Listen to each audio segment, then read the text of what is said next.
জিম্বাবুয়ের বিপক্ষে আগের 2 ম্যাচ জিতে সিরিজে এগিয়ে ছিল বাংলাদেশ। এবার তৃতীয় ম্যাচে জিম্বাবুয়েকে 9 রানের ব্যবধানে হারিয়েছে স্বাগতিকরা। হ্যাটট্রিক জয়ে 2 ম্যাচ হাতে রেখেই সিরিজ নিশ্চিত করল বাংলাদেশ।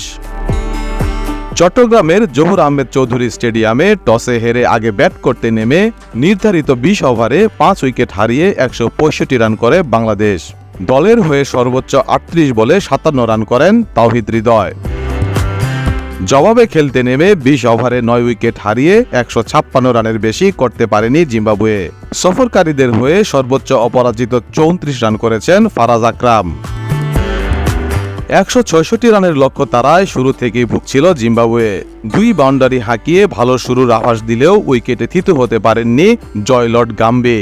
ইনিংসের তৃতীয় ওভারের দ্বিতীয় বলে 8 রান করা এই ওপেনারকে সাজঘরে ফেরান মোহাম্মদ সাইফুদ্দিন।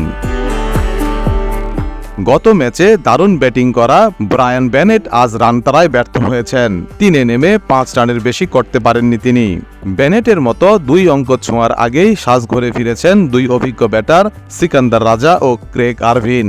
তাতে দলীয় অর্ধশতকের আগেই টপ অর্ডারের 4 ব্যাটারকে হারায় সফরকারীরা।